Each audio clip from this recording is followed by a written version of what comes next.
మీరు ఇక్కడ ఇంట్లో ఎక్కువ సార్లు రాలేము కదా, మీరు మా వాయిస్ రికార్డ్ చేసుకొని ఒకసారి వింటే 4 సార్లు మీరు చెప్పవచ్చు, ఈజీగా చెప్పవచ్చు సార్. ఇది మీకు ఒక సపోజ్ మీ పేరు సార్ వీరారావు గారికి ఒక 2 ఎకరాల భూమిలో సపోజ్ ఇలా మందు కలిపిండు సార్, 20 డిఏపో నువ్వు ఏది కలపాలో కలిపినావు.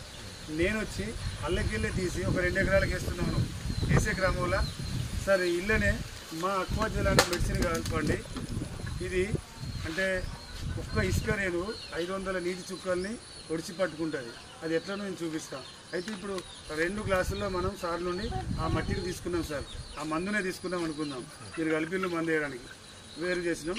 ఇందులో మీ ఇల్లు ఉన్నది ఇలా ఉన్నది మీరు కలిపిన మందు. అయితే మా మెడిసిన్ ఇప్పుడు ఇది పట్టుకోండి సార్. అయితే ఇది అగ్రి అక్వా జెల్ సార్. ఇది చాలా ఇంటర్నేషనల్ బ్రాండ్ సార్, చాలా అద్భుతం ఇది. సో ఇది విదేశాలు 10 దేశాలకు ఎగుమతి అవుతున్నది ఈ ప్రోడక్ట్. ఇది ఏం చేస్తుందంటే ఇట్లాంటి కొట్టుకపోతుంది కదా సార్, ఒక్క ఇసుక రేణువు 500 నీటి చుక్కల్ని ఒడిచిపట్టుకుంటుంది. ఎట్లనో చూద్దాం. సపోజ్ ఒక కూరలో ఉప్పులాగా ఇందులో మనం వేసినాం సార్. సపోజ్ ఒక పుల్ల వేసినాం. అయితే మనం సపోజ్ వరైనా గొర్రె కొడతాం, మిర్చి పత్తి చేసినా కూడా మందేసి గుంటుకో గొర్రె కొడతాం కదా, అలాగే మనం దీన్ని భూమిలో కలిపినాం సార్.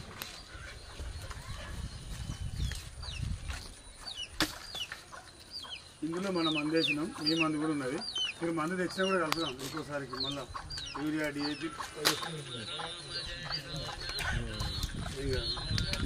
హలో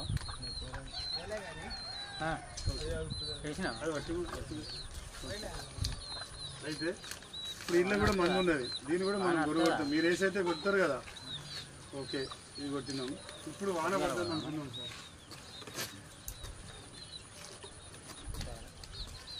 వాన పడుతుంది అనుకున్నాం, ఇలా పడుతున్నది. లేదా నీళ్లు పెట్టిరు మీరు, బావి నుండే పెట్టిన అనుకున్నాం.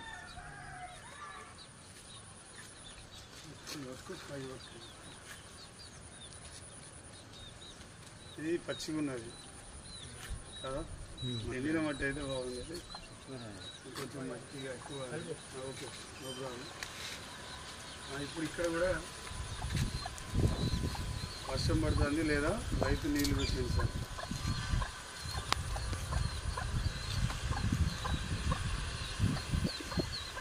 పొడిమట్టి అయితే మన స్పాట్ రిజల్ట్ ఉంది. Okay okay sir. ఇక్కడ భూమిగానే ఉన్నది, నీళ్ళుగా ఉన్నాయి. అయితే మనకు సపోజ్ అన్నదమ్ములు పాలు పంచుకుంటే ఒకరికి మిట్ట వస్తుంది, ఒకరికి వంట వస్తుంది. 10 గుంటలు ఎక్కువ తీసుకున్నా కూడా సపోజ్ ఈయన మొక్కజొన్న వేసిండు లేదా ఆయన మొక్కజొన్న వేసిండు, ఆయన మిర్చి పెట్టి నేను మిర్చి పెట్టిండు లేదా పత్తి పెట్టిండు. మరి ఈయన చేను అయితే వంపలో ఉన్న వాళ్ళే వాన 4-5 సార్లు పడుతుంది, ఒక్కోసారి అయితే నెలంతా పడుతుంది. అప్పుడు మరి ఇక్కడ మొక్కజొన్న ఉన్నా, మిర్చి ఉన్నా, పత్తి ఉన్నా ఇది చచ్చిపోతుందా లేదా అంటే చచ్చిపోకుండా దిగుబడి రాదు. ఎందుకంటే వేర్లు కుళ్ళిపోతాయి లేదా చచ్చిపోతాయి. మొక్కజొన్న అయితే నిలువున అట్లనే ఉండిపోతుంది, అది కంకి అనేది పెట్టదు. అంటే రైతుకు నష్టమే కదా, తను దున్నుతాడు చేస్తాడు అని అందరిలాగానే మందులు వేస్తాడు, కానీ ఇక్కడ పంట రాదు. కానీ ఇక్కడ చూడండి సార్, ఇక్కడ మన మందును వాటర్ని వెంటనే భూమి పొరలో దాచుకున్నది. ఒకసారి చూడండి, లాక్ చేసుకున్నది. అంటే దీన్ని చూడండి. అయితే సపోజ్ వాన పడుతుంది, ఇప్పుడు ఇక్కడ మందు వేసినాం సార్, వాన వస్తే ఇది కొట్టుకపోద్దా లేదా, ఇక్కడ ఆగుతుంది. అయితే ఇక్కడ జాలు బట్టి పంట నష్టం అవుతుంది, కానీ ఇక్కడ జాలు పట్టనివ్వరు. అంటే ఒకవేళ బాగా పడ్డ నీళ్ళు వెళ్ళిపోతే కిందికి, ఉన్న నీళ్ళు మాత్రం భూమి మీద నిల్వనివ్వరు.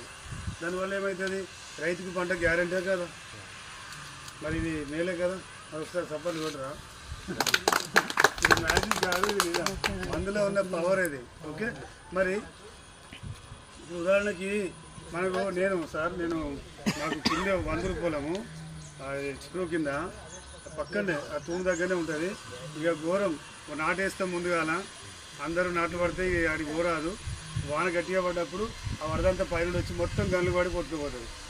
మట్టి తెచ్చేద్దామన్నా లేక మేము బట్టాలు నింపి దానికి కొయ్యలు పాతి అట్లా చేసేది. ఎంత నష్టం చెప్పండి, మనం మందు వేద్దామంటే అవకాశం లేకుండా పోయేది. సో ఇదేంటంటే మనం దుక్కి మందులోనే ఇది కలిపేయడం వల్ల వెంటనే భూమి లోపలికి వెళ్ళిపోతుంది. వరద పోని ఏమన్నా పోని భూమి కొట్టుకపోనివ్వదు, ప్లస్ మందు కొట్టుకపోనివ్వదు. వాటర్ ఎక్కువైతే భూమి పొరలో దాచుకుంటుంది, సో జాలు పట్టనివ్వదు. ఓకేనా? ఇది వర్షాకాలం పంట నష్టం జరగనివ్వదు. మరి ఎండాకాలం ఎట్లా సేవ్ చేస్తుంది అంటే, ఇప్పుడు సపోజ్ మనం మందేసినాం, ఎండ కొడితే మా నీళ్ళు పెట్టినప్పుడే అది పచ్చిగా ఉంటుంది, తెల్లారిపోతే మళ్ళీ ఎండిపోయే ఉంటుంది. సో ఆ ఎండకు అది ఎవాపరేట్ అయిపోతుంది. దాని 100% పనిచేసే దగ్గర 30-40% ఆ మందు ఎనర్జీగా కన్వర్ట్ అవుతున్నది, 70% కెమికల్గా మారిపోతున్నది. సో ఇది వేయడం వల్ల ఏమైందంటే అక్కడ బూటి పడడం వల్ల వేర్లు లోపలికి వెళ్తలేవు సార్. వెళ్ళక ఆ భూమిలో ఉన్న పోషకాలు తీసుకోలేదు. మన మందు పవర్ మీదనే దాని బతుకు. కానీ ఇక్కడ ఈ మందు వేయడం వల్ల ఏమైందంటే వేర్లు లోపలికి వెళ్ళలేదు సార్. లోపలికి వెళ్ళిన కొద్దీ ఇప్పుడు సపోజ్ మొక్కతో వేసినాం సార్, ఇట్లా గాలి ద్వారం పెట్టి మామూలుగా వానపడ్డా కూడా మొత్తం పడ్డప్పుడు రైతుకు నష్టమా కదా? సగం పంట పోతుంది. మనం మిషన్ పెట్టినా ఏది పెట్టినా అది అందదు. మొక్కతో అయితే అది గింజలే పెట్టదు సపోజ్ అది పడ్డప్పుడు. మరి అలాంటి సిచ్యువేషన్లో ఆ వేర్లకు బలం లేకనే కదా సార్. వేరుకు బలం ఉంటే అది ఇట్లా వంగి కూడా మళ్ళీ లేస్తుంది. వేరుకు బలం లేక అక్కడికి కట్ అయిపోతున్నది, వంగితే మళ్ళీ లేవత్తలేదు దానికి, అవునా కదా? కానీ ఇక్కడ ఏదైతే మనము మందేయడం వల్ల, నీళ్లు పెట్టడం వల్ల ఈ వేర్లు లోపలికి వెళ్తాయి. ఈ మన అక్వా జల్ వేయడం వల్ల లోపలికి పోయిన కొద్దీ లోపల ఉన్న పోషకాలని ఒక్కగా అందించే అవకాశం